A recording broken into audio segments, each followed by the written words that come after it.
Hello, ladies and gentlemen, my name is Mings, and I am extremely happy to announce that the channel recently hit 80,000 subscribers. That feels absolutely surreal to say.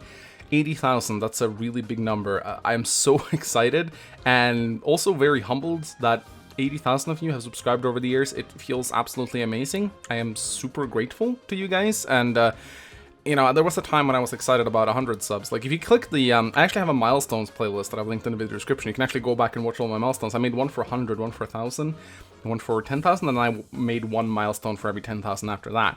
And normally I just make a shit post or like a short vlog, but this time I figured I'd do a little bit of a longer video that I have been requested a lot. You guys have already seen the titles, you know exactly what it's going to be. In this video, I am going to be rating every single Fire Emblem game out in the franchise from worst to bests, according to my subjective opinion. So, you know, it won't be any objective research here or statistics or numbers or anything like that. I'm not going to try and accurately measure the quality of each Fire Emblem game. This is just based on my subjective opinions, how much I enjoyed the Fire Emblem game personally. And we're only going to be including the mainline franchise games, so no Heroes, no Warriors, no Tokyo Mirage Sessions, because I haven't played it, but yeah, so only the main Fire Emblem games. There's going to be 18 games in total, and the reason is I'm going to be rating the Fate series as 3 individual games, and the reason why is quite simple. They were sold as 3 individual games, and they are very different from one another. Whereas 3 Houses I will be rating in one package, even though it has 3 routes, so it's kind of similar to Fates in a way.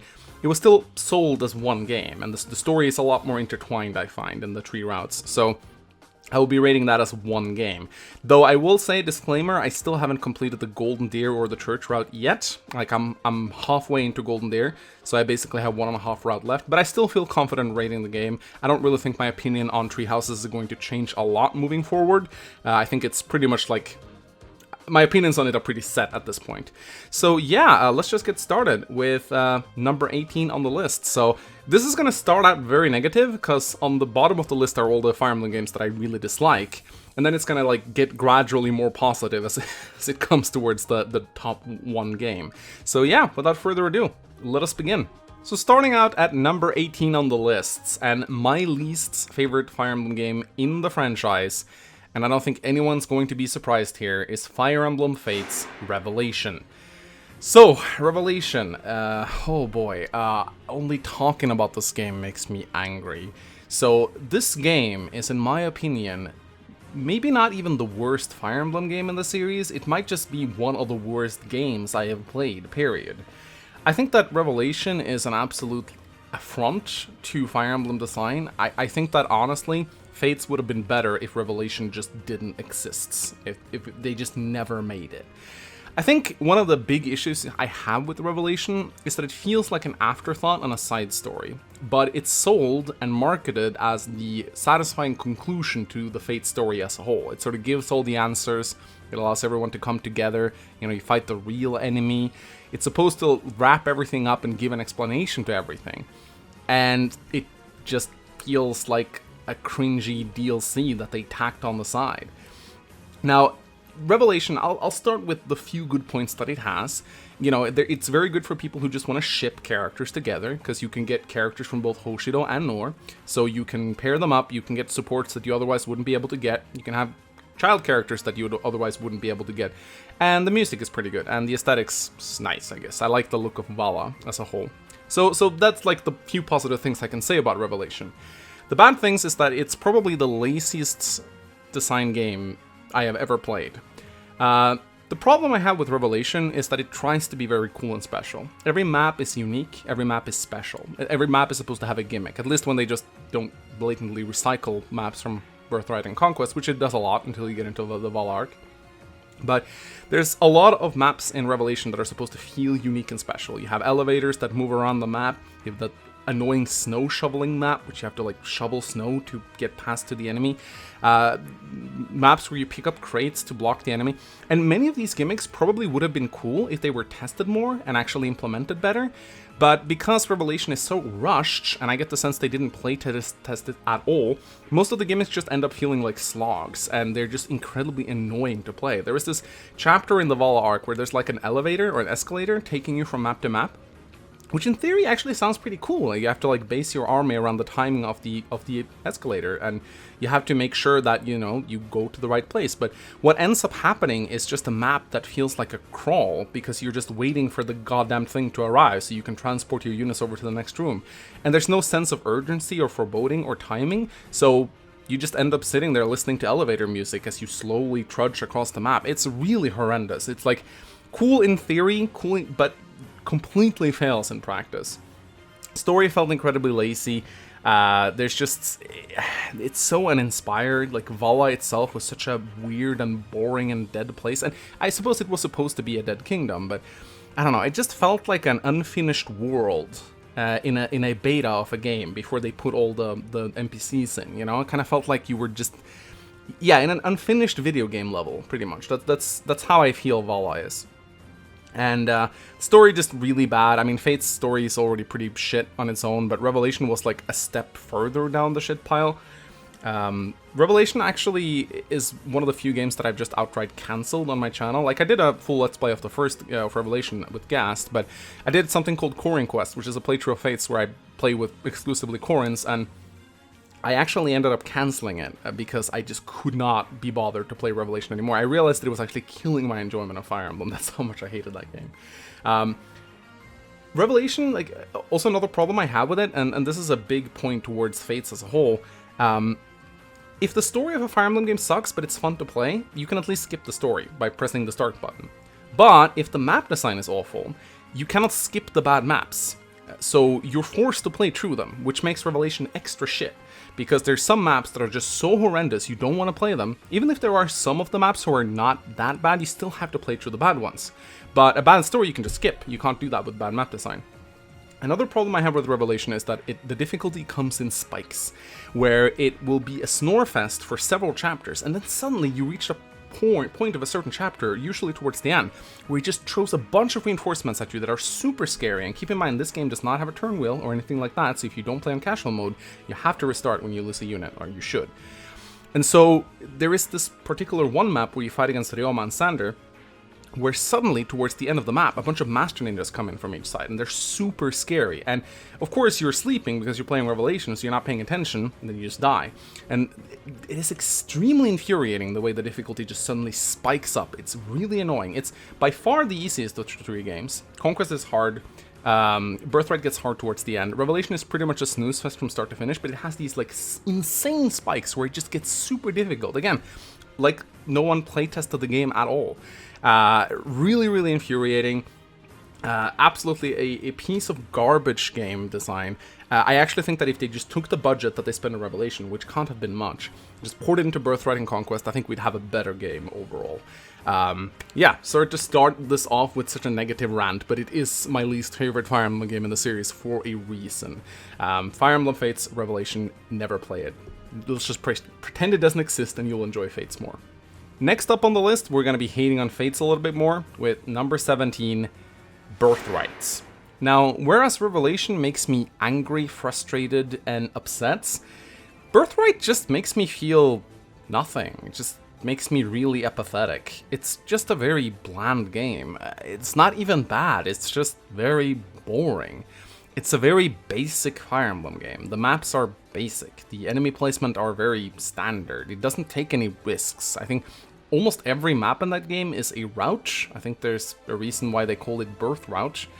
And there's just nothing particularly exciting about the game at all. And I think it's because it tries to be very safe and welcoming to new players, so it doesn't want to do anything too rash.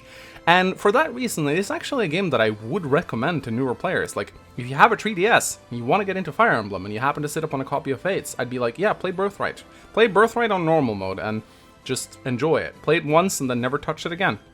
Don't try to really pay attention to the story at all, because there isn't really much of a story to speak of. In fact, I would say that one of the things about Birthright that I find incredibly strange is that like 75% of it just feels like filler. I mean, they have this whole sequence where they walk from Hoshida to Nor to invade it, and nothing really happens. Like, they have this little mini plot where they look for Ryoma, and then like he's suddenly there, like disguised as a general, and he kind of just joins you. There's like this plot with Scarlet that goes nowhere.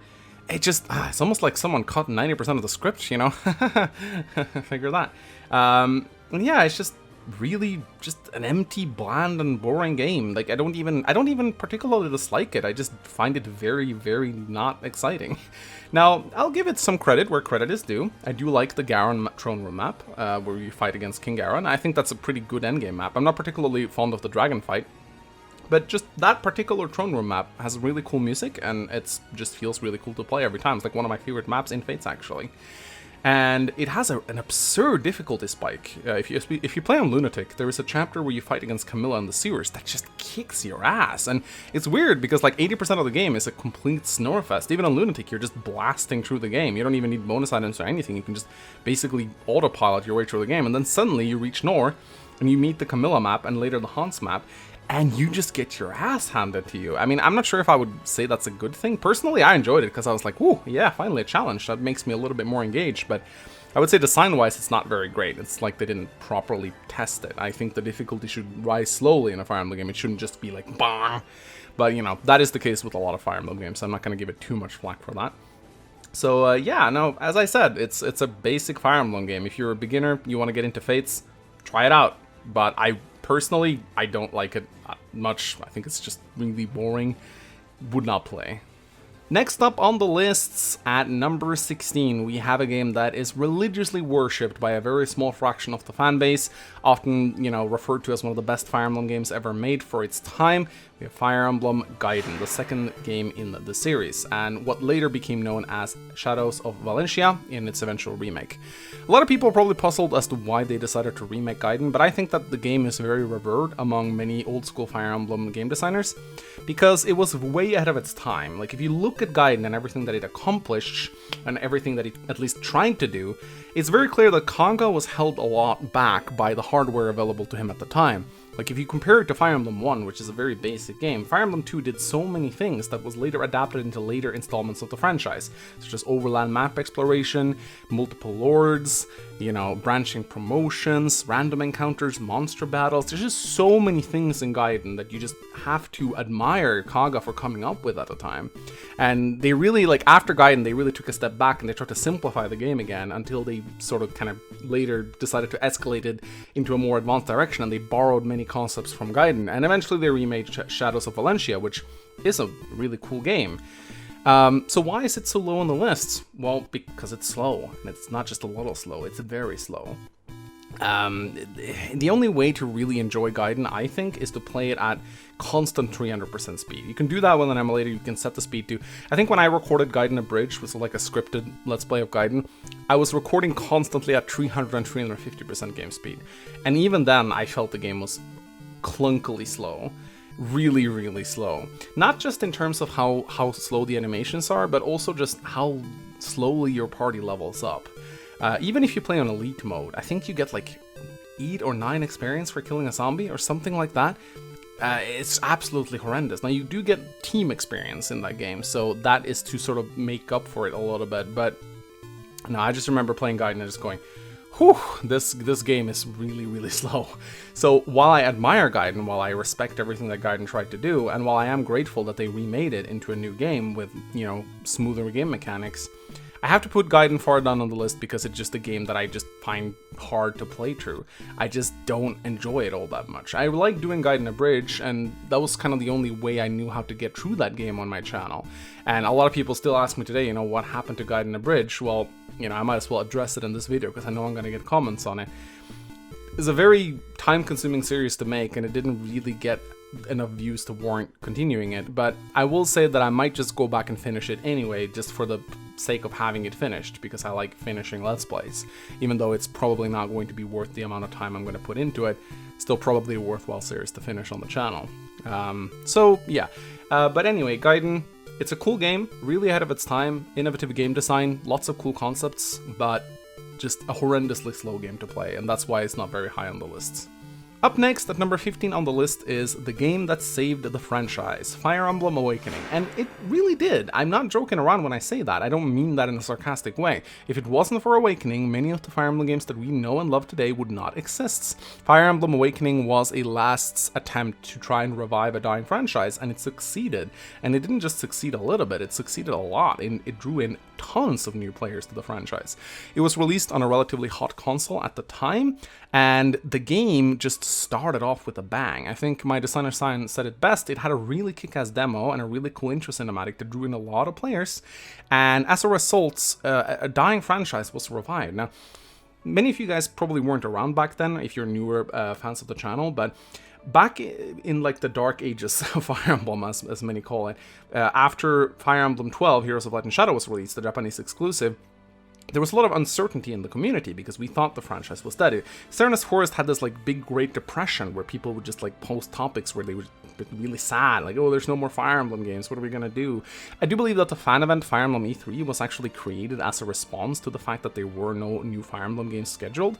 People were upset, they wanted more Fire Emblem and they didn't get it, and we, for many players, actually did believe that the franchise was dead permanently.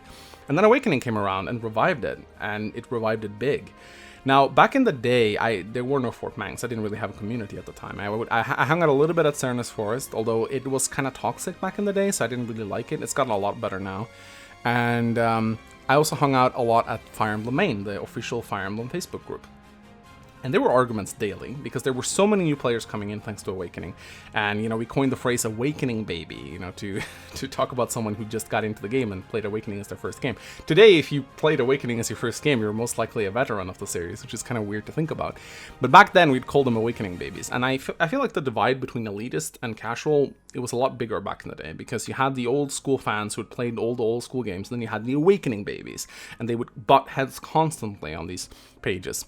But despite all the controversy and despite all the fighting that happened, it was also a very energetic and fun time in the community. I think that there was a lot of positive energy, and even though it kind of felt chaotic at times, it was a good time for the franchise overall. There was a lot of excitement, a lot of energy, and Awakening, you know, it stayed relevant and hype for a very long time. And, you know, I don't think we should overlook that. I don't think we should neglect all the good things that Awakening did for the franchise. I have many good things to say about Awakening.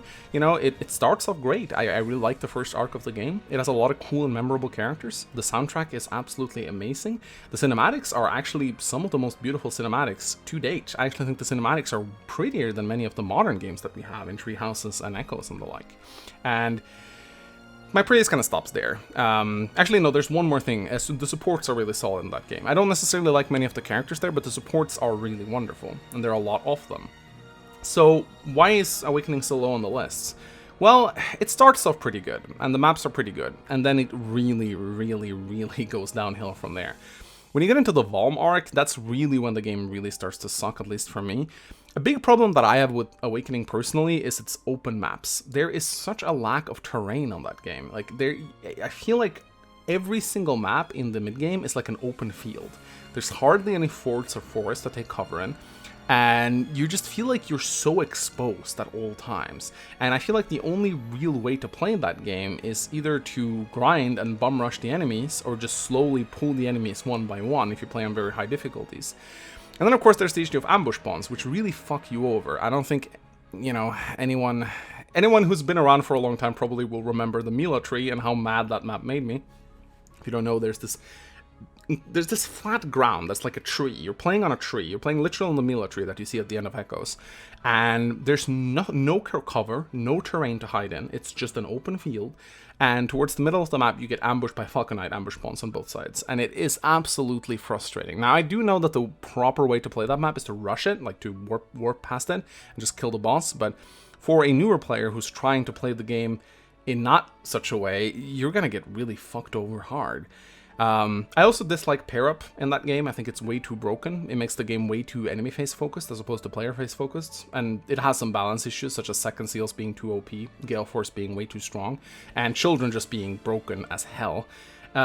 So Awakening, for that reason, it rates pretty low on the lists, but it is a game that I could still see myself playing today. I still think I want to do a Lunatic playthrough on my channel. I think that it would be fun to do, even though I really dislike the mid-game. I think that the start and the end of Awakening is pretty solid, but I think the whole mid-arc, the Valm arc, just feels really bad. And I haven't even touched on the story. The story in Awakening, I wouldn't necessarily call it terrible, it's just not very impressive.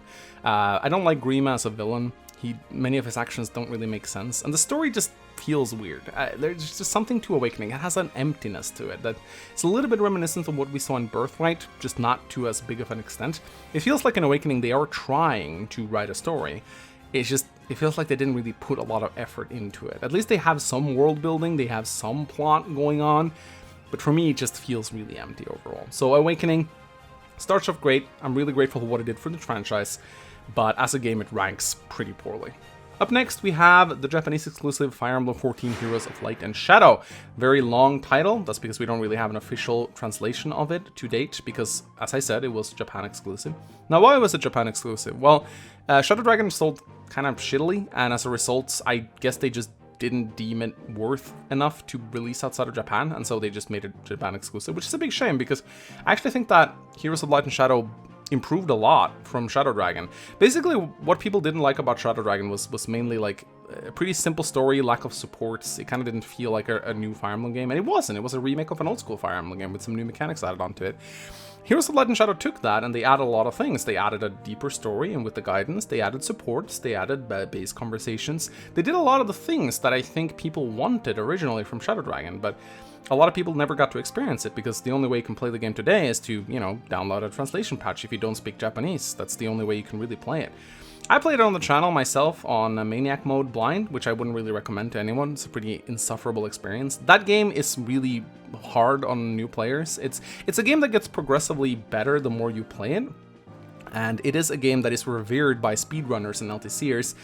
They love it because it's a game that you can really sink your teeth into.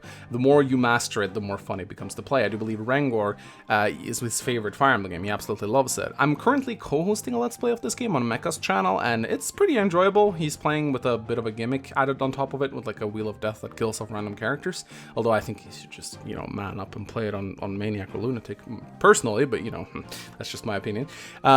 So here's Light and Shadow. It's a game that I have a bit of a love-hate relationship with. I think that it does a lot of cool things.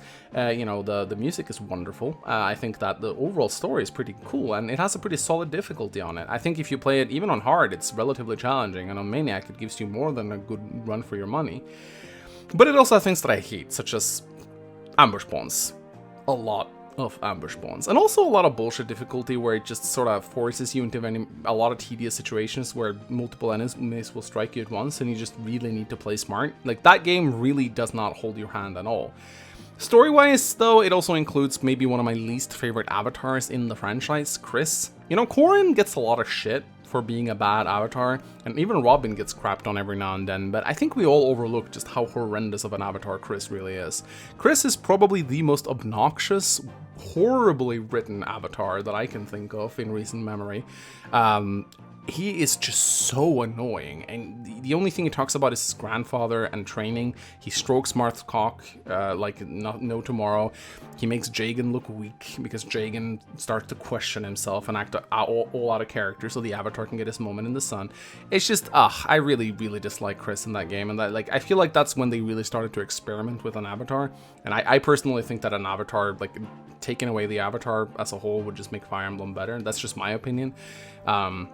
But I really dislike Chris, and for that reason the game ranks pretty poorly, even though I personally enjoyed my playthrough of it, but it has a lot of features in it that I dislike, and so it only makes number 14 on the list.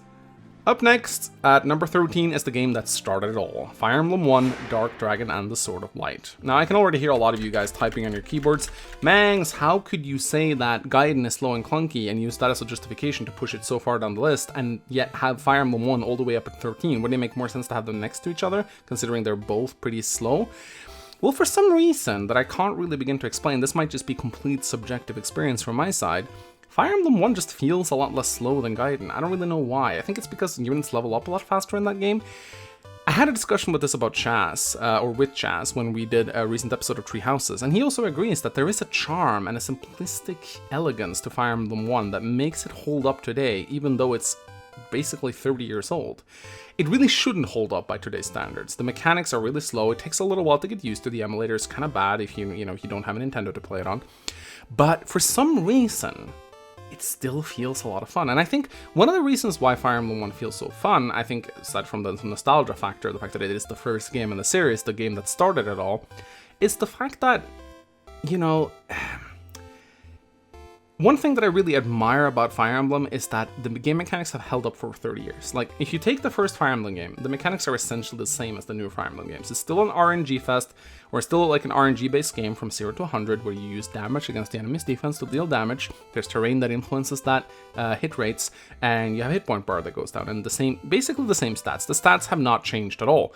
Back in the day, of course, resistance stat basically didn't exist, and we also have like the charm stat now in Tree Houses, but aside from these things, the mechanics are virtually unchanged. They haven't changed in 30 years. The core gameplay of Fire Emblem is still the same at heart. So if you like Fire Emblem, and you can get past the somewhat clunky controls of the NES, you're actually going to enjoy Fire Emblem 1, I think, at the very least. Or you're going to enjoy it a lot more than you think you are. Maybe this is just me speaking, but I think that there is an elegance and a grace to that game, and it's just fun. Like, yeah, some of the maps are really annoying, but every time I sit down and play it, and I have played it multiple times, I've had a lot more fun than I thought I would. And I really recommend anyone who wants to try it out, you know, if you know how to emulate it, just go give it a try, and you might actually be very surprised by how fun a 30-year-old game still is to this day. Maybe it's just the nostalgia junkie in me, maybe it's just the fact that, you know, I like old school NES games, and they remind me of my childhood, and I like playing them. But for me, Fire Emblem 1 is a game that shouldn't hold up by today's standards, but for some reason it still does. Not enough to push it further down the lists. There's still 12 other games I think are better than it, but it rates a lot higher on the list than I think a lot of people thought that it would. So now we're coming into sort of like the mid-section of the list. So we're getting into games that I don't necessarily dislike, but that I don't necessarily love either. So this game comes in at number 12. It is Fire Emblem Path of Radiance. So Path of Radiance, it's a really sweet game. I mean, it holds a dear spot in my heart. Despite not being very high up on the list, I still think it's a good game. Ike is a very likable protagonist. It has a good story, wonderful music. The GameCube graphics are a little blocky at times, but they still hold up today. I think maybe, I'm not a big fan of how the characters move around the screen all the time, but, you know, it's not a bad-looking game by today's standards by any means. The cinematics are maybe not the best, but they still hold up and tell the story good enough for what they do. Now, I will say that, you know, Maniac Mode, I'm not talking about Maniac Mode right now. We're putting Maniac Mode in a little box. We're locking it, throwing away the key, just putting it to the side. In case you're new and you don't know what Maniac Mode is, in Japan, or in the Japanese version of Path of Radiance, they included a harder difficulty that they scrapped in the Western release called Maniac Mode. The only way you can play that today if you don't speak Japanese is to translate or add a translation patch on top of a Japanese ROM, and then you can play it. But I wouldn't recommend you do it because it's an awfully designed game mode. It's not necessarily that much harder, it's just very tedious to play. Enemies just have a lot of health. And a lot of people speculate that they scrapped it in the Western release because they thought Westerners were stupid and couldn't handle it. But I think the reality is probably more akin to the fact that they saw the game mode and they were like, this sucks, let's just not have it there. And then they replaced it with like an easy mode because they thought that'd be more appealing to newer players. So, anyway, Path of Radiance, on its own merit, it's a good game. I think that it holds up beautifully by today's standards. It's a game that I think everyone owes themselves to go and try out. But I have some problems with it, and these problems prevent it from getting higher down, or getting lower down the list, I should say. Now, the animations are my primary issue with Path of Radiance. They're so slow. But it's not just the fact that they're slow and take forever. It's the fact that even if you turn the animations off, you still have the overland map animations, which are, for whatever reason, also super slow. At least in Radiant Dawn, they unlocked fast animations if you played like the game on a New Game Plus. I don't know why they hid it behind there, but at least they were available to players, so you could play the game quickly if you wanted to. Path of Radiance, you can't really play quickly. Even the overland map animations are super slow. But this is maybe my biggest gripe with the animations, and this may seem nitpicky to a lot of you guys, but for me it actually matters a lot. In every Fire Emblem game that you play, during the battle screen, you can see the numbers on the screen. You can see the hit rates, you can see the damage rates, you can see the crit rates. This is, for me, one of the big reasons why I play with animations on, because whenever an enemy attacks me, I like to know the odds of that attack. It influences my decision making. I like to see whenever a cavalier rushes over to my lord, I like to see the 50% hit, 12 damage, 3%. I like to see it. When animations are turned off, I feel like I lose a little bit of control because I don't see the damage and hit rates displayed as I get attacked. For whatever reason in Path of Radiance, when the animations display, there are no damage values listed or no hit rates values listed. You just see the animation. The only time you can see the hit rates are in the battle forecasts. I don't know why they took them out. They took them back in again in Radiant Dawn, and I'm very grateful for that. But in Path of Radiance, they're not there. And for that reason, the animations just feel unnecessary. I mean, they might be fun to watch for a couple of times, but after a while, it's like, why have them there? Like, they don't give you any extra information. They're just there, and they just slow down the game even more than the game it already is. So, for that reason, I tend to play Path of Radiance without animations, because I don't know, I just feel like they're worthless. It's such a small gripe. It may seem really petty for most of you, but for me, it actually ruins my enjoyment of the game, because I like to see the numeric values displayed whenever the battle screen starts. So for that reason, it doesn't do very well, but it's still, you know, it's still like in the middle somewhere on the list, because, or it's like on the lower end of the middle list, I guess I should say. I still think it's a good game. I like the story. I like a lot about it, but the animations and the missing numbers really drags it down for me a lot. If it had those two things fixed, it might have been in my top 5, honestly. Up next, at number 11 on the list, we have the one and only infamous Tracia 776, Mecha's favorite game, and also a game kind of similar to Gaiden. It's worshipped by a very small fraction of the player base, and, you know, some people hail it as the best Fire Emblem game ever made, and they really praise it up in the skies. And I will say that I think, similarly to Fire Emblem 12, I think Tracia 776 is a game that gets progressively more fun the more you play it. The more you sink your teeth into it, the more you get familiar with it, the more comfortable you get with its mechanics, the more fun I think you're going to have. But I think where it's really falls short is in its appeal to newer players, and I think that's what made it sort of not be the best game. Let's just put it that way. It's not very beginner friendly. Now, the reason why it's not very beginner friendly is because it came with an instruction VHS. Chaz made a really cool video about this, basically, where he went over it. And it was very much intended for players to watch this instructional video before playing the game, or at the very least read the manual. But of course, when we emulate the game today, we don't get any of those. I mean, you can still find them online, but they don't come with the ROM naturally. So you're gonna have to figure these things out on your own or use the internet, which is completely fine, but a lot of new players won't do this on their first playthrough. So what is it about Tracia 776 that makes it so incredibly well loved? I think it's because, you know, it is the last game made by Shao Sukaga, who is very much viewed as the father of Fire Emblem. And, you know, after that game, he left and started working on his own projects. And ever since, a lot of people feel like sort of the Fire Emblem took a bad direction. Although I think that it wasn't so much Kaga leaving the franchise and more like just modern times catching up to the franchise as a whole. Fire Emblem didn't really start becoming a dating sim until Awakening. It started very slowly with the Avatar bullshit in Fire Emblem 12, and when Awakening came in, that's sort of when it really got mainstream, and we started to see a lot of like waifuism being incorporated into the franchise as a whole. It didn't start with Fire Emblem 6, which was the game made after Kaga left. But a lot of people like to spin that narrative. But anyway, back to Tracia 776. I will say that my recent Iron Man playthrough of that game has made me enjoy it a lot more. And I think thanks to that playthrough, it's a little bit higher up on the list than it otherwise would have been. Because I have spoken out against Tracia in the past, and I still do to some extent. I've had hours and hours of discussions with Mecha regarding, you know, Tracia's mechanics, whether or not they are good or not. There's certainly good aspects to Tracia. It has a very good story. It has a very good narrative. It really conveys the sense of despair, and, you know, the escape chapters where you run away from a superior enemy really conveys the story of an underdog fighting against a superior empire. Kaga was very good at spinning narratives. He was very good at setting a theme for his games. You can really feel the desperation of Leaf as he desperately tries to, you know, take back Tracia. And for that, the game scores a lot of points, narrative-wise. The music is really good, you know, the setting, the characters are great, the maps are fun for the most part. But where I think Tracia falls short is that it has a lot of really tedious mechanics to it. I hate capturing, I don't like it. A lot of people will go like, oh, Mengs, but I've seen you play Tracia and you capture all the time. Why do you hate it? That's why I hate it, because I feel compelled to capture all the time.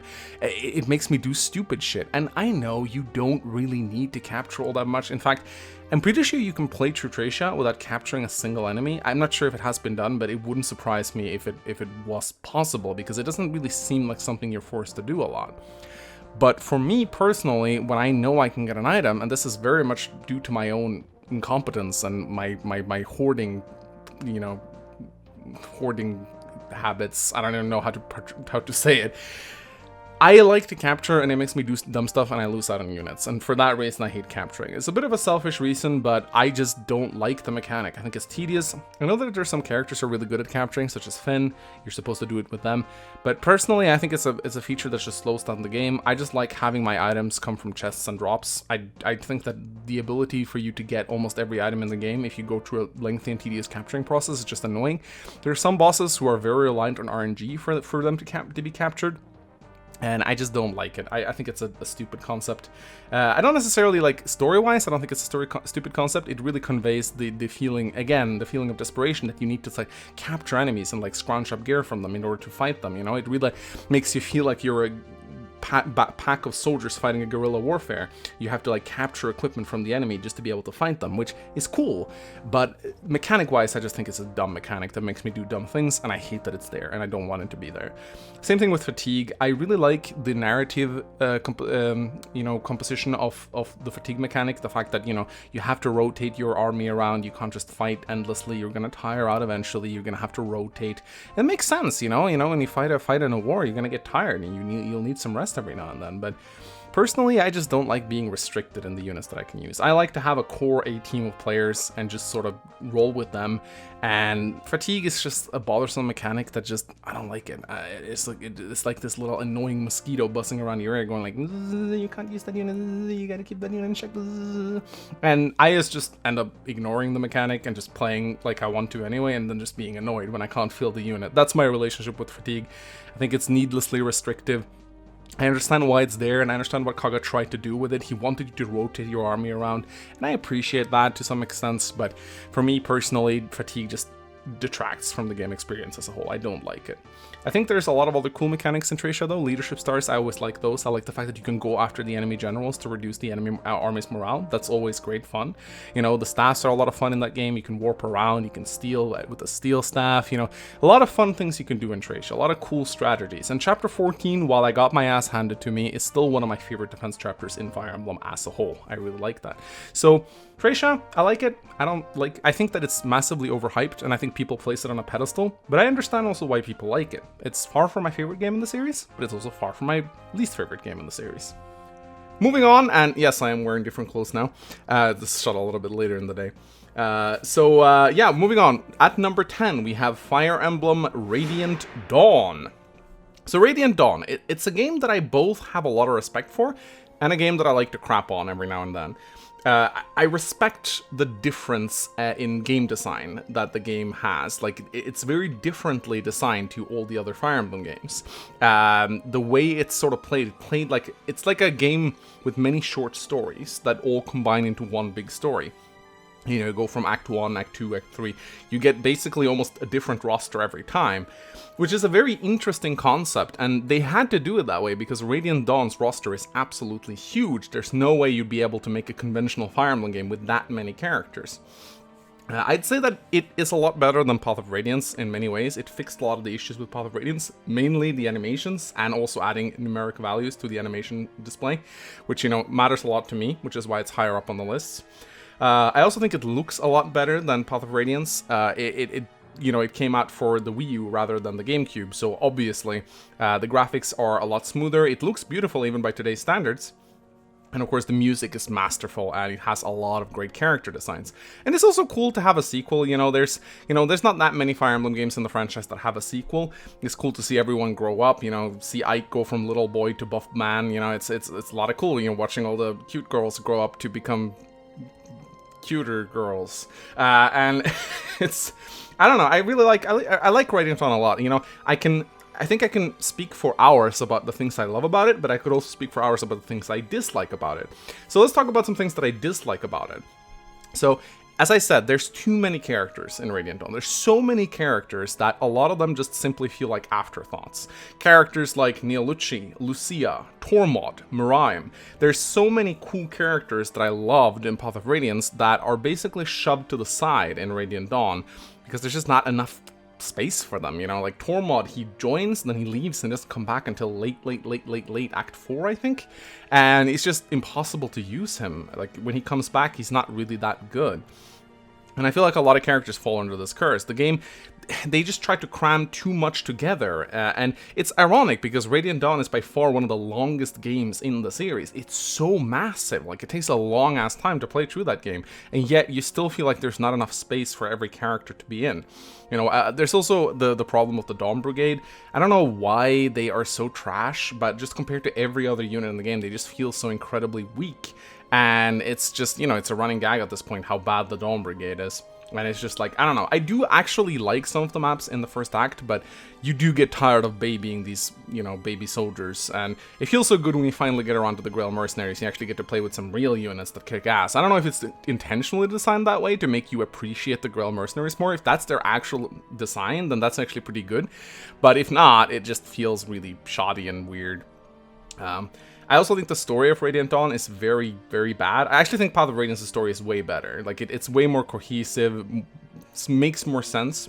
Path of Radiance's plot is by no means perfect, but Radiant Dawn's plot feels all over the place, and I really dislike the way they use the blood contract to force the player into a certain narrative. Like, I like what they do with, like, two armies facing each other and you play as both sides, but I really don't like how it was implemented. Like, they could have easily given them a better reason to fight, I think. You know, the blood contract was lazy storytelling and I don't like it. I also don't like what they did with the Black Knight, how they humanized his character. I think it was way better when he was just like a random nobody that was just evil and mysterious. I thought it would have been a lot better if they just left the Black Knight as an enigma. You know, tons of things. I mean, there's so many things about Radiant Dawn that I have an issue with story-wise. Like, I remember when I played the game for the first time with Ray, like, I was actually frustrated by the plot, and people just thought it was Ray who made me hate the game, but I actually really disliked the story. But if you can always skip the story, though, and I did that when playing it with Mecha, and I definitely enjoyed it a hell of a lot more. It is a good map. It is, like, sorry, good map, I'm saying. It is a good game. It has great design decisions, and I like how they dared to do something different, you know, with the acts and the different playable characters and everything, you know. Taking risks is a good thing, I think, and Radiant Dawn is definitely one of those games that didn't start out so hot, at least not according to the sales, but it sort of gained a following over the years, kind of similar to other games in the series like Gaiden, who also got a bigger following. It seems like when a Fire Emblem game dares to take risks, it might suffer initially, but it will be appreciated as time goes on, because people will look back on it and they'll say, wow, that was really cool of them to, like, dare to actually change up the formula like that. I'm not saying I want them to change up the formula that much necessarily, because I enjoy a traditional Fire Emblem game, you know? But at the same time, you gotta respect what they did with Radiant Dawn, the different mechanics and different implementations and everything. Even though, you know, a lot of their decisions kind of fell flat a little bit. One of the things I dislike a lot balance-wise is how you have the Royal Lagoos who come in towards the end and just, like, obsoletes every other Lagoos in your army because they have form shifts. You can train, like, characters like Vika, you can train characters like Ranulf, you can train characters like Miraim or Mordecai, but at the end of the day, when the tower comes around, you just get the Royal Lagoos who are just better, and there's no point to bringing the other Lagoos unless you really like them and want to feel them, because, as I said, they have form shifts, so they'll always be better. That was one of the design decisions that really annoyed me a lot when I played it the first time, and yeah, I wish they hadn't done that. Again, I could probably speak for hours about all the things I dislike and love about the game, but needless to say, like, you know, I both love and hate it. It's kind of difficult to rate it, honestly, because depending on my mood and the time of day, I might dislike or like Radiant Dawn more or less. Next up on the list, at number 9, we have Fire Emblem 7 Blazing Sword. Now, I bet a lot of you guys will be very surprised to find this game so far down my list. I mean, really, number 9? There's 8 other Fire Emblem games that, you know, I like more than this one. I'm just going to make it very clear, I do not hate Blazing Sword. I do not dislike Blazing Sword. It has a very dear place in my heart. It's the first game I played. It has Louise, you know, my favorite waifu. Ton of characters that I love, a lot of memories, you know, a ton of nostalgia. But when I really sit down and I think about it, it doesn't rate very highly to me because of a few key issues in particular.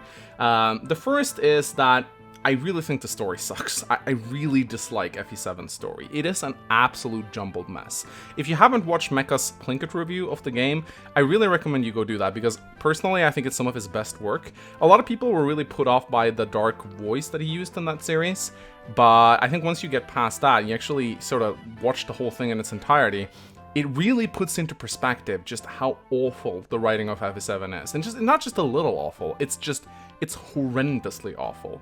Nurgle as a villain makes no sense at all.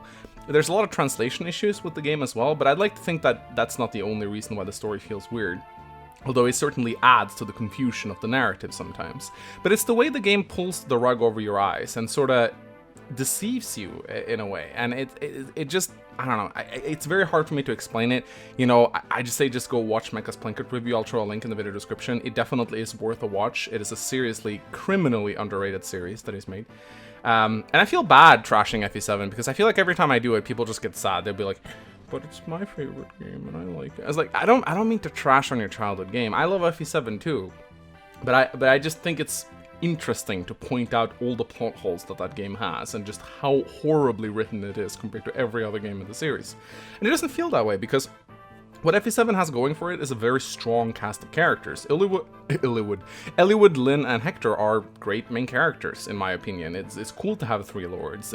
They drive the story forward, and the game has very solid supports as well. It's just an overall, it feels like a very solid game. But once you actually look at the plot in its entirety, it just falls apart. It just collapses in on itself, and it's absolutely hilarious to actually see how little sense the scenes make if you actually go through them one by one. Gameplay wise, I do find FE7 a pretty fun game to play. At least I enjoy the start to early mid game. Hector hard mode, it gives a great challenge even today. I think it's a very good challenge. But I do have some issues with how spammy the endgame gets. So in FE7, what happens towards the late game, once you start to really get your characters leveled up, is that it will throw like copious amounts of trash your way. Like, there's some difficult map, like Cog of Destiny has a lot of scary enemies in it. But once you like really get into the late endgame, the game will just chug hordes of weak enemies at you, and it pretty much just becomes a spam fest of just kill them one by one. You just send your units in and just murder everything. And this feels really good the first few times you play, because you actually get the illusion that it's not the enemies that are getting weak, you are just getting insanely strong. And there is some merit to that. Your characters have leveled up, they have sort of gotten into their place, they've gained a lot of stats, but it's also the game sending babies at you. And once you start to realize this, the endgame feels a lot less fun, because it's not really that strategical anymore. It's just send Hector in with a hand axe and just watch him massacre hordes of enemies coming at him.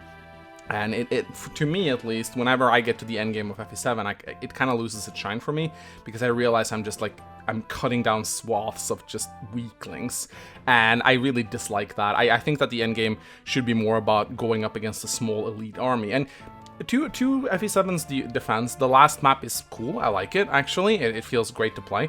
And, you know, that it certainly is a good finale, and it feels good when you beat it, too. But if you really analyze the endgame, it has a lot of issues, honestly, that I don't really like. It also has some weird maps, like Battle Before Dawn is a map that, you know, it's the map that ended my Iron Man run. That's not why I dislike it, but it's a map that's really cool when you view it, and it has a cool story component, and it feels cool to play. But it's really horrendously designed in that, you know, Jafar can just run off and you can die without there being anything you can do. I think that it's a map that I wish was redesigned. I feel like it has a lot of problems. You know, the difficulty is also all over the place. Like, you get to Cog of Destiny on Hector Hardman, you get doubled by Valkyries, and it's crazy. And then a couple chapters later, you are doubling everything, and the enemies just goes like this.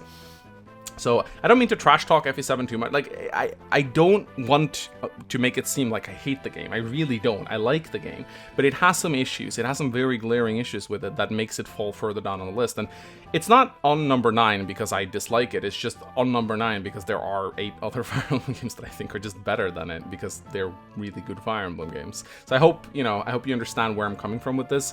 I still think it's a game that I would recommend to everyone, honestly, and I think it's a great first game in the series. It's a game that I would, if anyone says, like, if I have a friend with a 3DS, of course, I'll probably recommend Awakening or Fates or whatnot, but if I actually have a friend willing to emulate the game, and they ask what game should I play first, I'm like, FE7, and you should actually play Lyn normal mode, because, you know, it has a tutorial, which is great when you want to introduce a new player to the game. And I think that while the story of FE7 kind of falls apart when you analyze it, to a first-timer, it really comes off as a great story. And I'm not upset about that. For me, it weakens the experience a lot, but for a new player, all I want is for them to get into the game and enjoy it, and I think FA7 really does that well, so I'll give it kudos to that. Like, subjectively, for me, it falls far down the list, but to a new player, it would be on my number 1 spot of games to play. Next up on the lists, we have, at number 8, Fire Emblem 3 Mystery of the Emblem. This is the first Fire Emblem game that came out on the Super Nintendo, and it is exclusive to Japan. Now, I will happily admit I have a big bias towards this game, a big bias. Now, normally, I think if I played it like I played many of the other Fire Emblem games for the first time, it would probably be further down the list for me, but because I have so many good memories attached to this game, it just really ranks highly for me. Now, this was the first Japanese Fire Emblem game that I played, and I played it on an actual SNES with a friend who spoke Japanese, and that's how we were able to sort of get through it. He was able to translate parts of the story. On a study trip to Japan, I noticed that a guy was playing Sacred Stones on the bus on the Game Boy Advance, and I was like, "Oh, you play Fire Emblem?" And he was like, "Yeah, I love Fire Emblem," and we kind of bonded over that on that trip. And while we were in Japan, we found this old arcade store, and we found a Super Nintendo, like it was super cheap, didn't cost anything, alongside Fire Emblem 3, 4, and 5. And we were just super excited, and once we got home, we played through Fire Emblem 3 and Fire Emblem 4 together over the course of 2 summer vacations, and it was just really nice. We passed the controller back and forth, we controlled like half of the army each, and it was just great fun to discuss strategy and all that. You know, playing Fire Emblem together with a friend like that, it was like one of the best gaming experiences of my life, and I think that's what made me a diehard Fire Emblem fan. It was just a lot of fun. So this game just really ranks highly because of that, because I had an extremely good time playing it. Now, as a game itself, I've Let's Played it on the channel, at least I Let's Played Book 2, and I find that the game really holds up. I kind of have the same feeling towards it as I have Fire Emblem 1. It's a bit old and outdated, but it just feels extremely fun to play. And it could be that my positive experiences towards this game kind of influences my fun factor a little bit. But I discussed this with Markijo, because he really loves Fire Emblem 3 as well. He thinks it's one of the best games in the series, I think. I don't want to misquote him, but I think he really likes it a lot. And he agreed with me. He was like, yeah, there is something about Fire Emblem 3 that just makes it a lot of fun to play. Whenever you play it, it feels great. And I don't know what they did, but it just worked out. And funnily enough, Fire Emblem 3 is actually one of the best-selling games in the series. I think out of all the games that were released exclusively in Japan, Fire Emblem 3 sold the best. Now, it was sold in the heydays of the Super Nintendo, so that could be what influenced it. But I also think it's a really solid game on its own right. It sort of took a lot of the things that Fire Emblem 1 did right, and they just added a lot of cool features to it. And I think that the graphics of the Super Nintendo on the Fire Emblem 3, they're just really good. They really hold up today. They just still look great, in my opinion. I think they look great. Now, I will say, you know, the game is very easy. You can break it super easily, especially in Book 2 with the star shards that influence growth rates. Like, you can really break that game apart in so many ways. But it's fun, and you know, if you want to break it, you can, and we did. And we had like we capped like every single stat on our team, and it was a really cool process to do that. Even though, you know, we turned the end game into an absolute joke, we still had a lot of fun doing it. And yeah, that game will always have a special place in my heart. I realize I'm very biased, but you know, that's what this list is all about. It's my subjective opinion of the Fire Emblem games. So yeah, Fire Emblem 3, I love it. It's great. Next up on my list at number 7, we have Fire Emblem Shadow Dragon. So Shadow Dragon is a game that's gotten a lot of flack from the community. People really have strong feelings towards this game. They don't like it. In particular, I think it's the animations that get criticized the most. People just don't like the animations, like the semi-realistic ones. They sort of miss the more cartoony graphics. And I totally get that. Like, the animations aren't fantastic. They're a bit boring. The characters seem a bit lifeless. They kind of seem like just generic palettes. They don't really look like special characters, like animations-wise. But I will say that after Let's Playing Shadow Dragon together with Mecha, I've definitely gotten a new appreciation of the game as a whole. I think it's actually a lot better than people give it credit for. Yeah, sure, it doesn't have supports, which is a big, you know, minus for a lot of people who really wants to get into the backstory of the characters. And I feel like they really should have added supports. They did in the sequel to the game, and I think they should have done that to Shadow Dragon as well. But, you know, it's not a huge deal to me that the supports aren't a part of it, because really, the game isn't really that character-centric. It's more focused on the narrative and Mart's journey and all that. And I actually think that even the story itself isn't as bad as people say. I think the dialogue is really well written. It's short, sweet, and to the point, and it explains and conveys a lot using very few words. And I think there's some merit to that. I think many Fire Emblem games today are very spammy and text-heavy, and you don't necessarily get a better story with just more dialogue. And when I look back at Shadow Dragon, I think back at Shadow Dragon, I actually think it did a lot of things right, but I understand why it was poorly received, because it felt very different. After all, it was a remake of a remake. You know, it was a story based around Fire Emblem 1, a 30-year-old game. I get why people don't want that. But I personally think it's a lot of fun to play. It's super fast. It feels very smooth. You know, there's a lot of the functions that were included in Shadow Dragon are things we take for granted now, such as being able to skip the enemy phase, being able to skip animations with the start button, being able to speed things up to a great degree. These are things that, you know, we really like now, that Shadow Dragon was actually the first game to implement. And I think we tend to forget that when we look back at Shadow Dragon. We always think Awakening was the first game to do that, but no, it wasn't. It was actually Shadow Dragon who introduced these features. And I think that these are features that, you know, should be appreciated, and we should be grateful for Shadow Dragon for introducing them. Also, being able to check enemy ranges globally, that's something we didn't have. Even in Radiant Dawn, they took away that shit on hard mode, which is kind of dumb. But yeah, no, I really, really like Shadow Dragon. I've gotten a new appreciation for it. You know, there was a lot of good memes associated with that Let's Play as well, so thanks to the OVA. I know that's not a point in crediting Shadow Dragon in particular, but it just made me enjoy the game a hell of a lot more. I enjoy abusing forges. I think that the Hard 5 is actually a really cool difficulty. That is hard and punishing without being overly rage-inducing. Now, there are, of course, some ambush spawns that I really dislike. You know, I hate ambush spawns. But for some reason, I always felt like the ambush spawns of Shadow Dragon didn't feel that unfair. Like, sure, it may be because I know them better than, you know, when I played Heroes of Light and Shadow, I played it blind, so I didn't know where the ambush spawns would come from. But in Shadow Dragon, I feel like you get a nice little buffer between you and the ambush spawns most of the time. There are a couple of bullshit moments in that game where you go like, come on, how was I supposed to know there's going to be like a Draconite coming from there? But most of the time, the ambush spawns come from forts that are far away from your position, so you get plenty of time to react. So I don't hate it as much as I otherwise would have. Yeah, it's just a fun, like, every map feels fun to play. It's a really fun game, and I think that people really need to, I think people really tunnel vision in on the animations. They're like, oh, animation's bad, bad game, I hate animation. But I don't know, like, I think even they will grow on you. If you really start to, if you manage to look past them a little bit, just accept that the game is a little different, accept that the game is a little simpler, and a little bit different from the other games. I think that you will also gain a new appreciation for Shadow Dragon if you just give it a chance, because it has impressed me. I was also on the bandwagon that hated Shadow Dragon. I tried it on the DS way back, and I was like, this game is trash. I don't like this game. I hate this game. So I really sympathize with people who dislike it. I really do. But as I gave it more time, it rose a lot for me in terms of popularity, and I wish more people would give it a chance, because I legitimately think, you know, it is one of the better games in the series. That's why I put it at number 7. Coming up next at number 6, we have a game that I used to hate, but have grown to love over the years. We have Fire Emblem 8 Sacred Stones.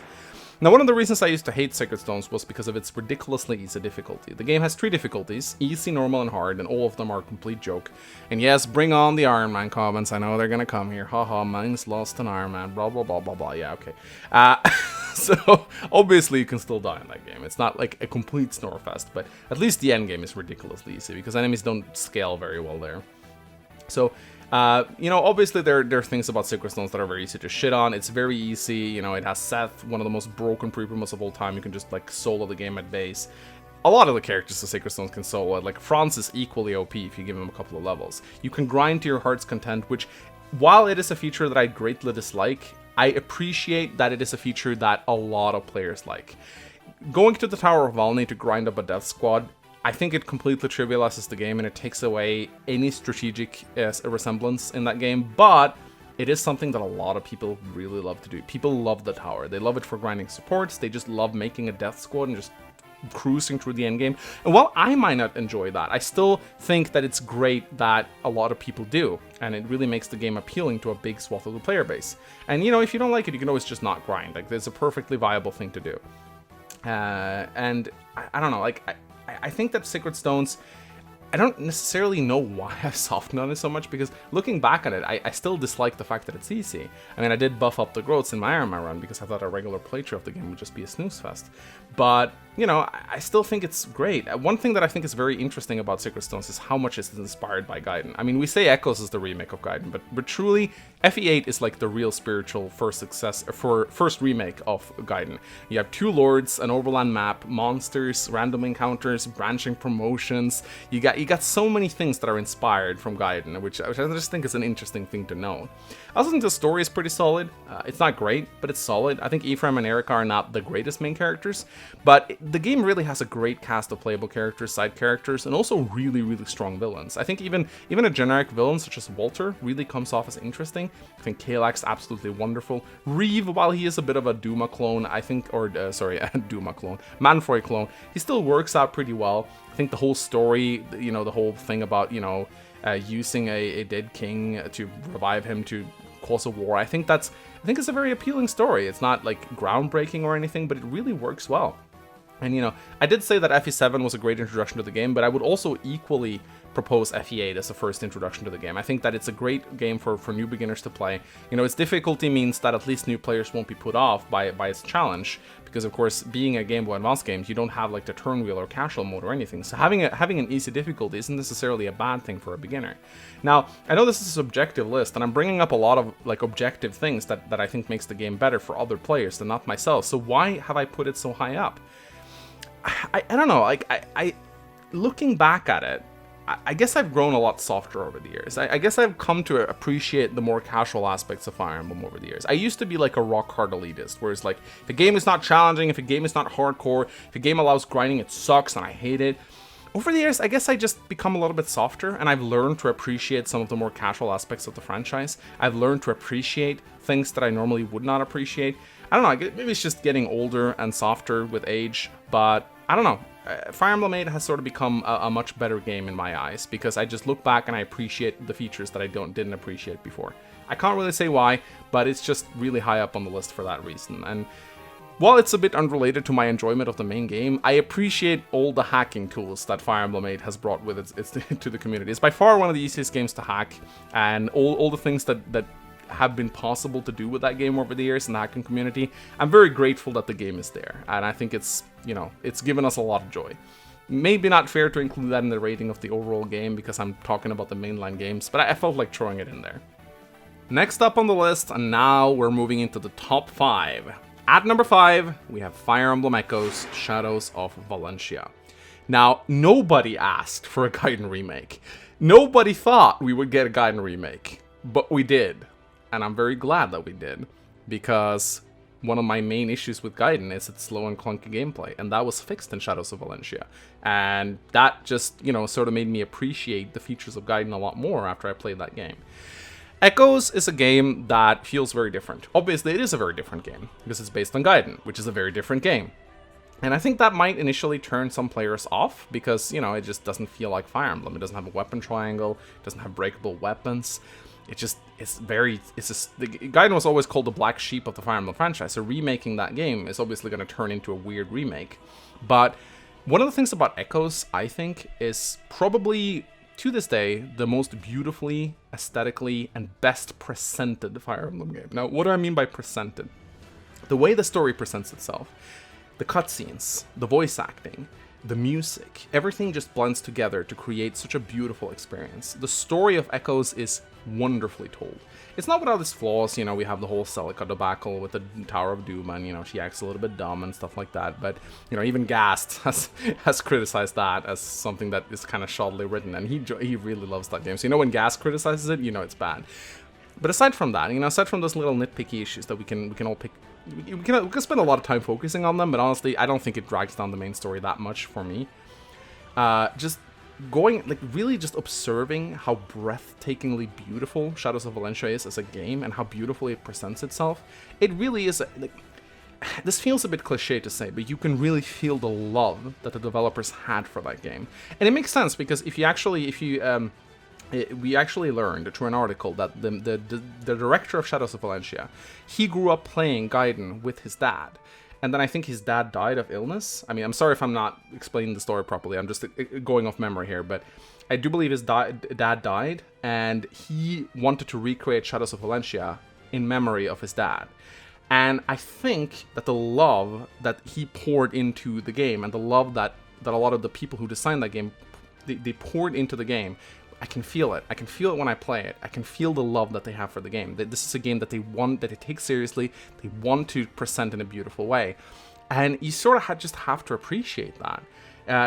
There's just something really magical about the game, the way it's presented, that, I don't know, it just touches a special part of my heart. And it's kind of unusual for Fire Emblem to do that, because there's always things to nitpick and always things to criticize about most Fire Emblem games. And don't get me wrong, there's plenty of things to criticize about Echoes. But there's the one thing I cannot criticize about Echoes. It's the way it's presented. It's the way it looks, the way it feels to play.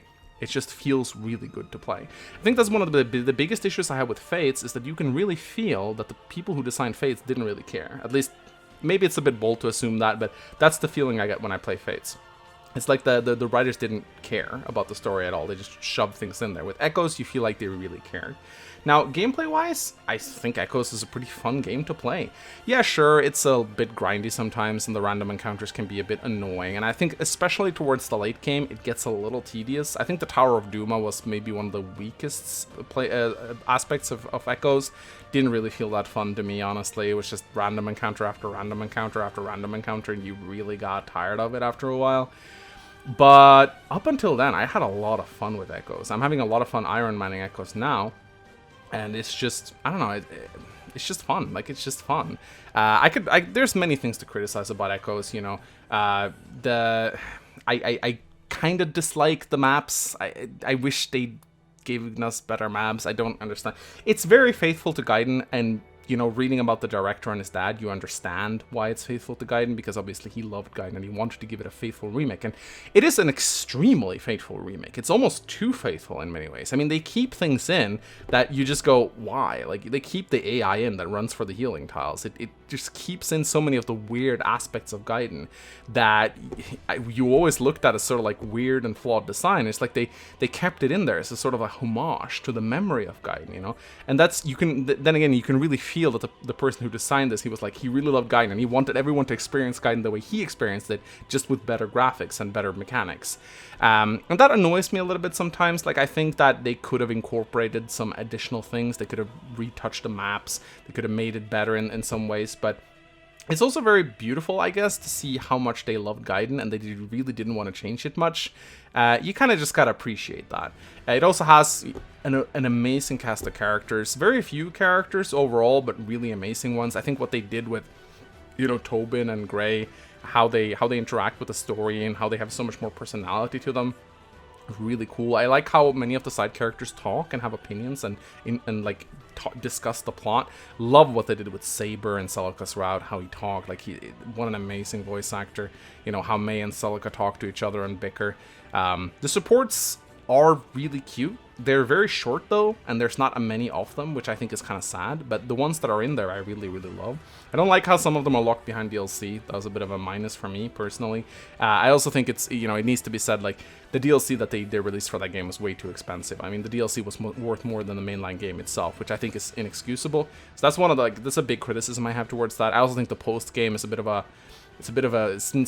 it's kind of badly designed in that it's so hard. It really incentivizes you to get DLC to play through it, which I don't think is great.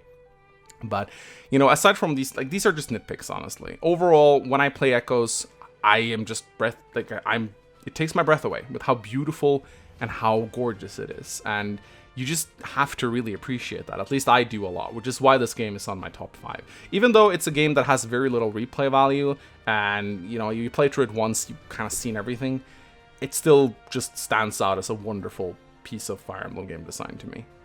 Next up, my 4th favorite Fire Emblem game in the franchise is Fire Emblem Fates Conquest. Now, how on earth can a Fates game be in my top 5? How? I've spent so long trashing this game into oblivion, talking about how much I hate it, and yet Fates is on my top 5, and at number 4, nonetheless. Well, Fates has a shit story, and Conquest is no different. In fact, the story of Conquest is arguably worse than Birthright. I mean, Birthright sort of doesn't try, but Conquest is just insulting in how bad it is. Here's the thing, you got this little start button that you can use to skip the story. And once you skip the story, Conquest is a very, very well designed game. It is it was meant to cater to the veterans of the series, and you can really feel that when you play it. Each map in Conquest feels like a puzzle. It always bamboozles you in some way or another, and it ensures that you're not just gonna power through it with great stats or highly leveled guys. I mean, you can't grind in that game unless you use DLC, and if you use DLC, you're actually not getting experience from most of the DLC map. They actually disable the XP gains. If you go grind on the gold map, for example, you won't get experience. And the only difference is if you go to the XP portion of the DLC, you will be able to grind. But let's be real here, if you're using DLC and you play Conquest, you're missing the point. You're not supposed to use DLC with Conquest. It's nice that they gave you the option if you want to experience it and you think it's too hard, but really the authentic Conquest experience is to not use DLC and to not use grind. It is a game meant to have limited resources and to really test your resource management, and it really does that well. And that's pretty impressive considering it's a game where weapons don't break. Conquest is just, every time I play it, and I played through it a lot because I've done a lot of coring quests, and I realize a coring quest is a different playthrough because corings are different in how they work. I still really appreciate the game design and map design that went into Conquest, and the amount of effort that was put into each map to ensure that it would be a puzzle, that it would be hard, that it would challenge you. And it's so fun. Every time I play Conquest and every time I go back and play it, it's like the map finds different ways to challenge me. I can never quite get the grip on each map. It always upsets me or it, like, kind of warps my perception in some way. I always think that I have the map figured out, and then it throws something new at me. In particular, Chapter 10, Conquest Chapter 10 is one of, I actually think it's my favorite Fire Emblem game of all time. It's such a well-designed defense chapter. I love so many aspects of that map. I love how the enemy comes in from all sides. I love how they run past you if you try to just block them. I love how Takumi activates a dragon vein to drain away the water, opening up more paths of attack. I just love the hectic and just chaotic nature of that map towards the final few turns, especially if you're playing on Lunatic difficulty. It always stretches you to your very limits. It's always like, when that last turn rolls in, you are just sweating and you are just so nervous that something's gonna go wrong. Every single time I play that map, I have an absolute wonderful time, and it feels great to beat it. It absolutely feels great to beat it. I just enjoy it more and more every time I play it. It's so well designed. And I love map design. I love map design because map design has to be good. As I said many times already, you can skip a bad story. You cannot skip bad maps. So the map design has to be on point. And if there's one thing Conquest has going for it, it's magnificent map design. Whoever they hired to work on those maps, please hire them again and have them do more maps. I don't necessarily want everything to be like Conquest, because sometimes Conquest can be a bit annoying, like especially towards the late game. It gets almost a little bit too bullshitty at times. Lunge ninjas with tree range shurikens, no thank you. That's just taking it too far. The whole way of death, where it's like ninjas with tree range shurikens that have skills that drain 40% of your health. Just one thing I hate about Fates in general is the ninjas. I think and in Conquest you face a lot of ninjas because you're going up against Hoshido. I wish, like, I really hate the way ninjas work, the stupid class, and the debuffing and the draining of health and all that. Like, that really ruins a lot, like, some of the Conquest endgame maps, but there's ways around them. You know, you can just kill Ryoma, which is kind of easy to do even on Lunatic if you properly train your Korin in advance and you give him the proper weapons. The Iago map is a bit bullshit with the Staff Savant spam. Like, yeah, sometimes they kind of went out of their way to really dick you over. But overall, I'd say that Conquest is a really well-designed game. Every map feels fun to play. It challenges you in new ways. You go back to it, you think you got it, and you don't. And I don't know, that game that manages to pull pull the rag over your eyes. Can you say that? Pull it over. I don't know. It's a great game. It's a great design game. Story shit, but you can skip the story, and so Conquest will, you know, always have a very special place in my heart, because, you know, that's at the end of the day, that's why you play Fire Emblem. That's why I play Fire Emblem. I play Fire Emblem for a challenge. I like, you know, even though it may not seem like it always with how recklessly I play, Conquest forces me to play not recklessly, and I like it for it. I love it a lot for it, because it forces me to think, it forces me to strategize. And my greatest weakness when I play Fire Emblem is if the game becomes a little bit too easy, I start to play recklessly, because I crave a challenge. And that's my Achilles heel right there. So when a game is consistently hard and it keeps you on your toes, it forces me to not play like an idiot, and I like that. Alright, so now we're moving into the top 3. And at number 3, my third most favorite Fire Emblem game in the franchise is Fire Emblem Three Houses. So, Three Houses. It made it into its top 3 as I said it would. but it is at number 3. So why is it at number 3? Why isn't it number 2 or 1? Well, to start off, I will say that the game was a success, a booming success. Like, it is ridiculously successful. It's probably going to outsell Awakening and Fates at this rate, judging by how the sales are going. And it's great. It's bringing in a lot of mainstream popularity. People are really loving it. It's on a fun console. It's, yeah... there's not a lot of negative things I can say about Treehouse's overall and its reception into the community. For me, I enjoyed it greatly. I still haven't completed it. Like as I said at the start of this video, I have 1.5 routes left to play. But I don't think that these routes are going to influence my opinion on Treehouses majorly. I think my opinions are pretty much set on it right now. It's great, and it's fun to play, and the story is good. And honestly, that's all I can ask of a modern Fire Emblem game.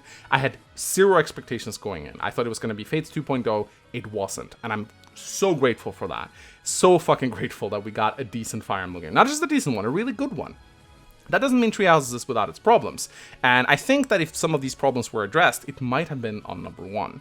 But it didn't. And so it fell a little bit, but not far. It's still like one of my favorite most favorite Fire Emblem games in the series, by far.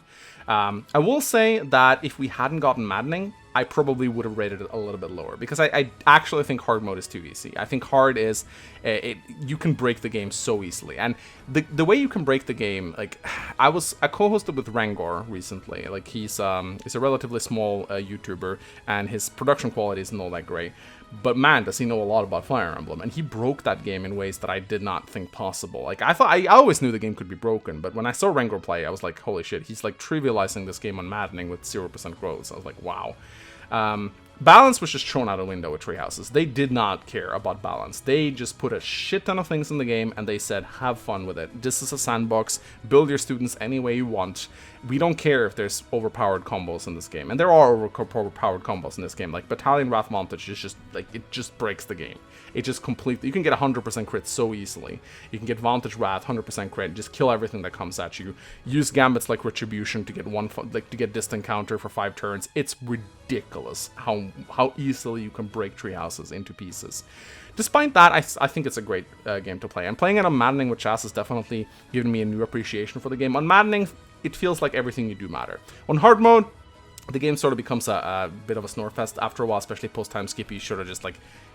It's almost like you just skip. You can just go on auto tutor, or you can just do seminars. I think that's what I did towards the end of Blue Lions, because I just did not care. New Game Plus is like you add on the top of another layer of like brokenness on top of that already. But you know, that thing aside, I think that the game is a lot of fun to play. The characters are very endearing.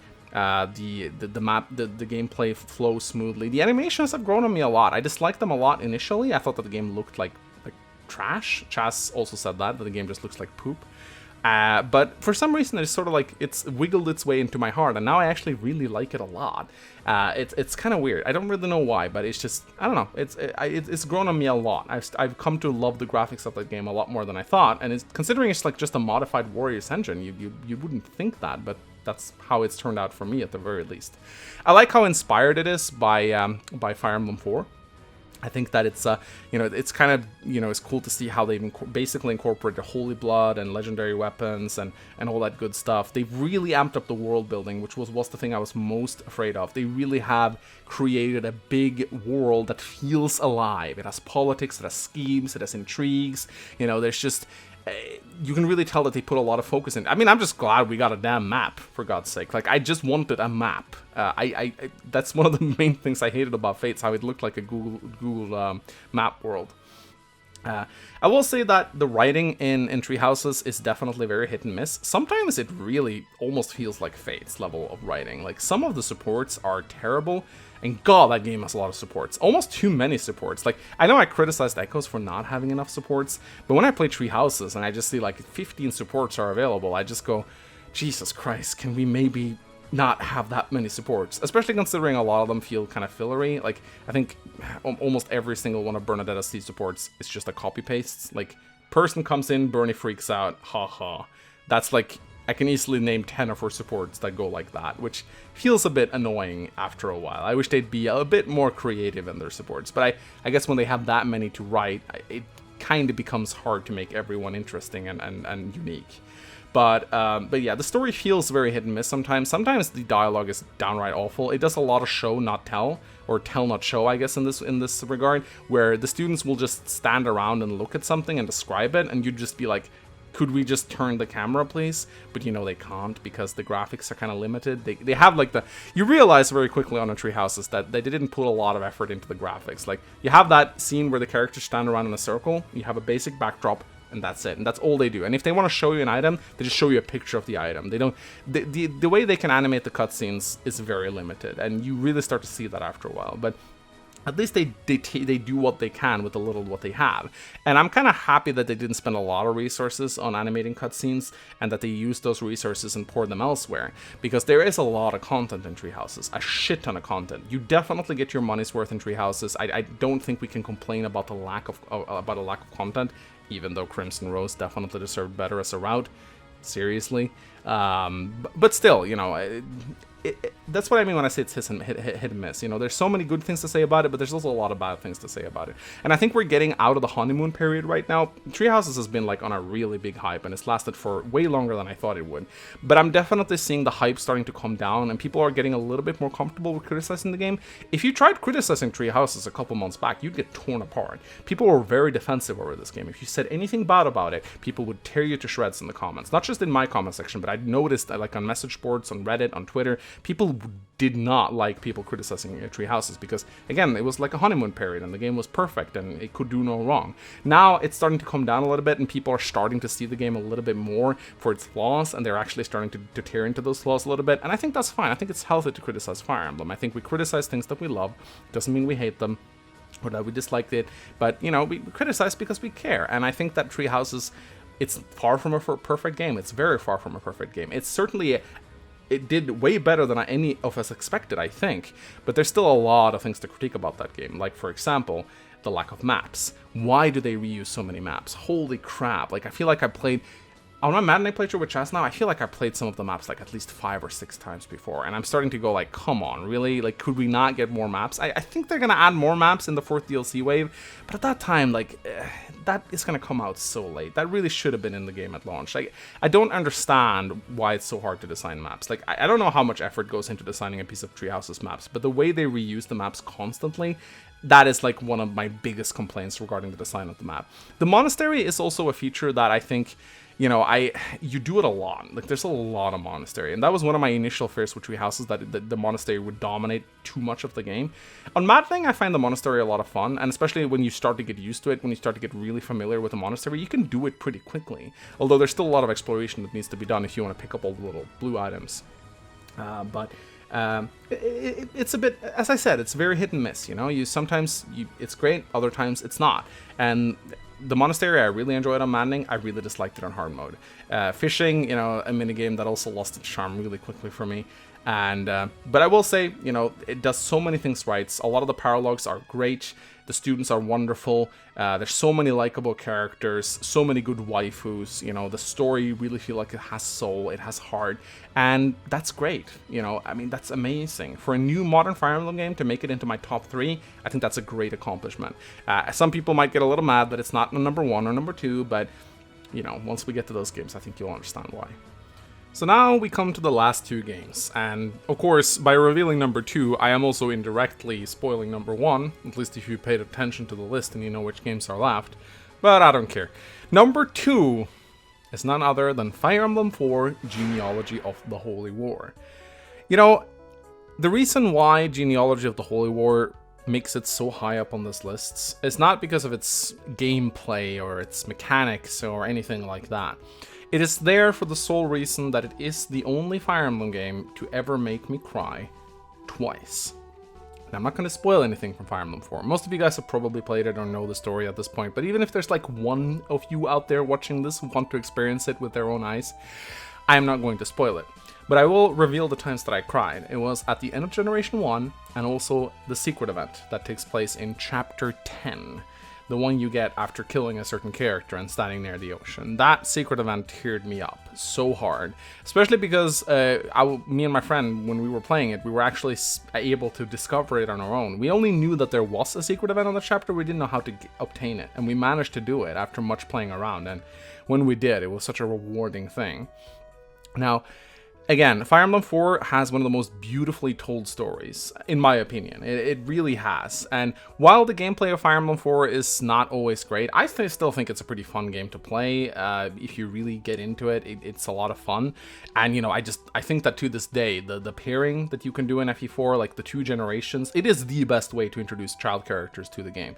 They've tried to introduce child characters in other ways in later games, usually with time travel shenanigans, and it always falls flat on its ass. Like, Awakening, at least it felt a little bit relevant to the story, since that game is all about time travel, but in Fates it literally just felt shoehorned in there for the sake of having it.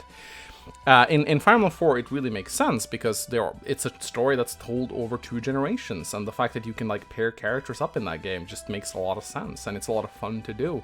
I think that to this day it's the most successful child pairing game that you have in the series. It just does it really well. And if you don't, there's still substitutes that you can play with if you want to like harder Gen 2, which I think is also a wonderful touch. Like if you don't want to do pairings, you can just opt to not do them and just play with the substitutes, which I have done on the channel and greatly enjoyed it.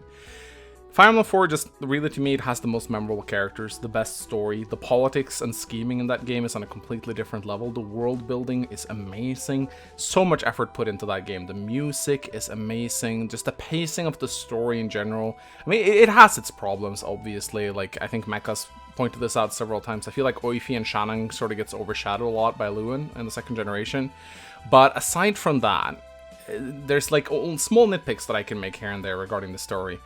But overall, it is a wonderfully told story that just, I don't know, like, I'm not a very emotional guy. It takes a lot to make me cry. But that game made me do it twice. And that is, you know, when you cry when you play a video game, that is an emotional story. That is an emotional sensation that really manifests, like, it really sticks with you. When you have an emotional reaction to something and you experience it, that is something that will stay with you for the first time. I remember so vividly like every emotion and sensation I felt during those 2 events that I described, that I don't want to spoil because they mean a lot to me and I don't want to ruin that experience for anyone else. I think it's you know, I understand all the memes surrounding them are fun and all that. Sometimes I wish we'd be a bit more careful in not spoiling the story, because when the eventual Echoes Shadows of Drugdral comes out, which I believe it will, man, so many people are going to have their hearts crushed by the events that will take place, especially if they do a faithful remake that like they did with Gaiden or Echoes. I hope they will. I really do, because, oh my god, just imagining those scenes put into cutscenes, oh man, it just makes me all warm and fuzzy, but also worried. It's a wonderful game, despite all its flaws, despite the fact that mechanically it doesn't hold up all that well. It is a bit tedious to play sometimes, you know, the overly large maps, the moving your army from one castle to another. There's a lot of tedium involved in FE4 that can make it not so fun to play. And certainly I understand why it would turn away new players, because it is a very different game mechanically from the rest of the games. You know, you can't trade in it, every character has their own gold pool. It's just very, very weird. Arena, maybe a little bit too much at times. But man, all those things just fall away in favor of the wonderful story that is FE4. What a great story it is. Seriously, what a wonderfully executed, amazing, heartfelt story it is. That spans 2 generations. There's just so much heart to it. There's so much heart and love poured into that story. If they ever remake it, God, it's gonna be the most beautiful remake. I just know it. It's gonna eclipse Echoes in terms of its presentation. And I already love Echoes, so I'm very excited. Like, please remake it. Yeah, I love this game. Absolutely love it to bits. And finally, coming in at the number 1 spot, my favorite Fire Emblem game in the series, and I don't think anyone will be surprised by this. I wish I could give you guys a more unexpected answer, but I can't, I gotta be honest. It is Fire Emblem 6 Binding of Blade. It started out as my favorite Fire Emblem game. It was the first game I played on the channel, and after all these years, with all the new installments and all the games I've gone back to experience since, it has remained the best game for me.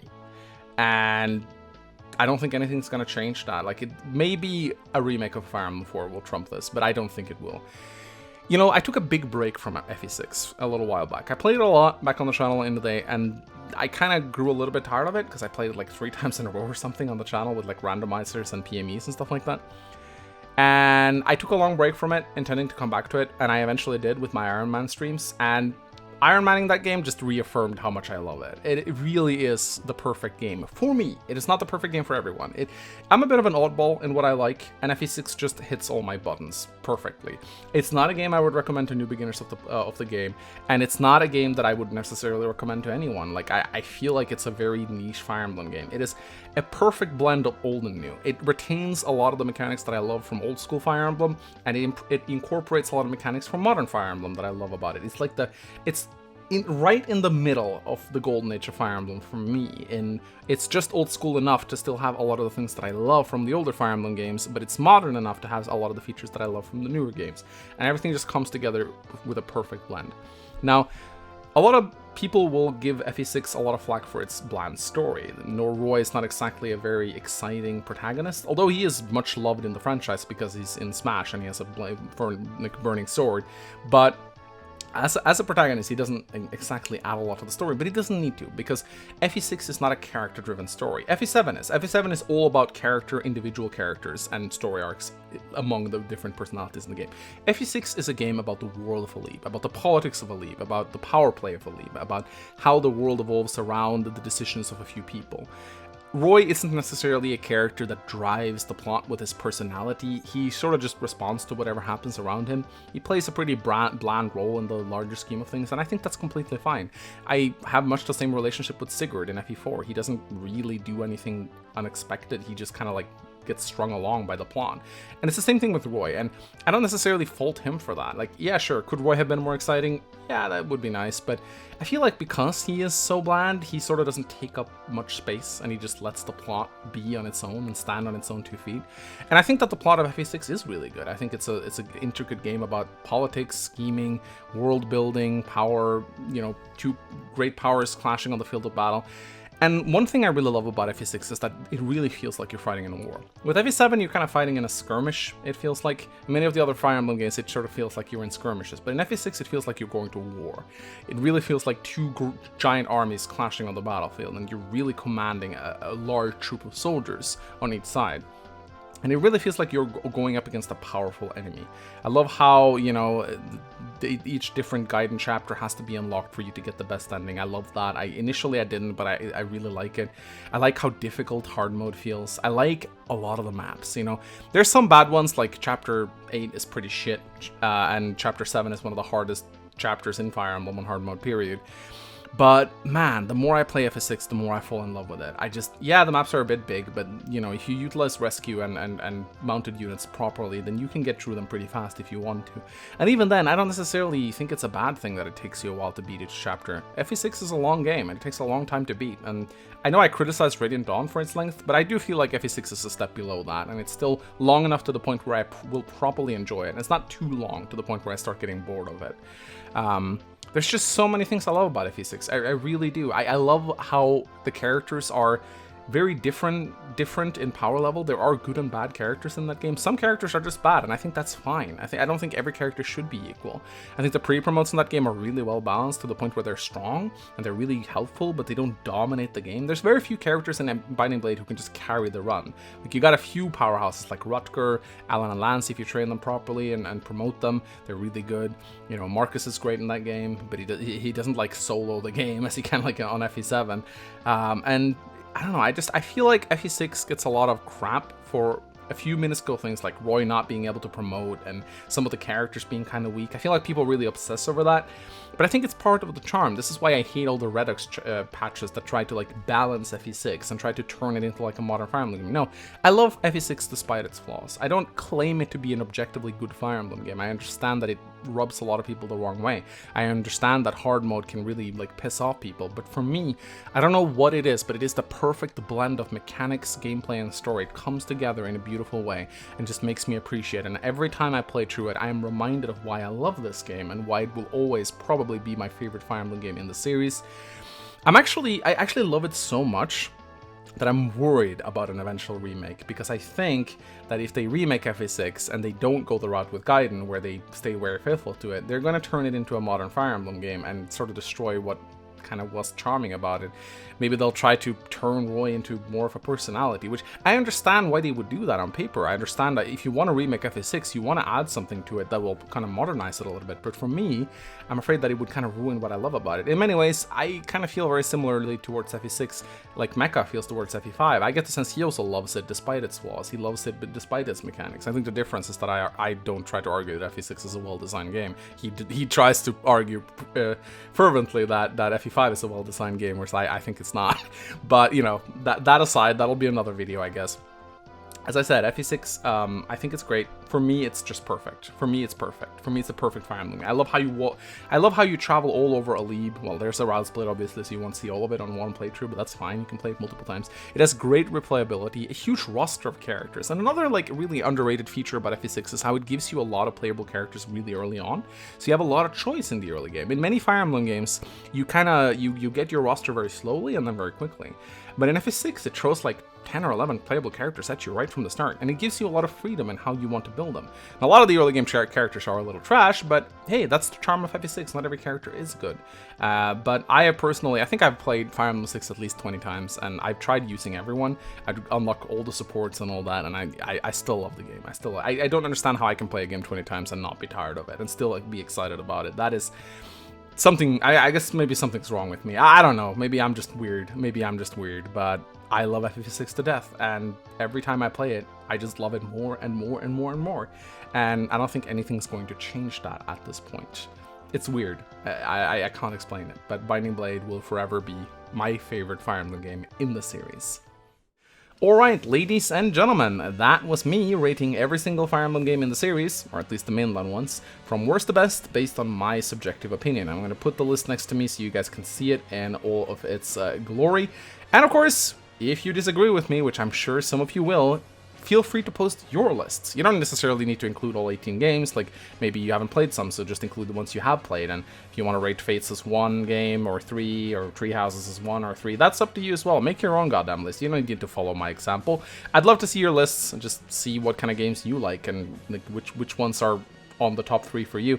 Maybe you just want to do a top 3 or top 5, that's fine with me too. I just want to hear your opinions. And, you know, if you disagree with me, make sure you let me know, as you always do. Like, you guys are very vocal, you're very critical, and you always let me know whenever you disagree with me, and that's why I love you guys. You're not just a, you know, flock of mindless sheep just walking after me in the comment section. You definitely let me know whenever you disagree with my opinions, which I think is completely fine. You're so vocal, you're so loud, and, you know, at the end of the day, that's why I love you. You're an extremely engaging fan base and very fun to interact with. And I really want to let you guys know that I really appreciate that about you guys. And, you know, reaching an 80,000 subscribers, that's a huge milestone. I wouldn't have thought that possible a few years back. And, you know, I have a lifelong dream of reaching 100k, and that just seems more and more likely by the day. And, you know, if I ever get there, man, I wouldn't know what to do. It feels so unreal. But then again, a few years back, 80k felt really unreal too. And yeah, I'm just so happy that I can consistently entertain you guys day in and day out. That you keep tuning into my videos through all these years. That I'm able to keep this weird Fire Emblem-centric channel. I never thought that would be like my main focus in life, but it has become that over the years. And I am very grateful that my passion and that my greatest hobby has turned into my line of work. And, you know, if it wasn't for you guys, none of this would matter. You know, if you upload a video with no views, it might as well be the video don't exist at all. The reason why we make videos is to share them with you guys and have you watch them and comment and let us know what you think. That is, you know, that is the main driving force of every single YouTuber. And thank you for letting me, you know, be able to do this day in and day out. Special thank you to my patrons who support me financially, protecting me from the vice grip of YouTube and its stupid rules. That means the world to me, guys. Thank you so much. I cannot begin to explain how grateful I am to each and every one of you. Thank you so much. And to everyone else, thank you for subscribing. And here's to another 10,000, reaching 90k. We'll see what we do for that one. And for the 100k, ooh, we'll see. I got some ideas. Hope you guys will enjoy them. Anyway, guys, thank you so much for watching. Thank you all for subscribing. I love you all. And goodbye.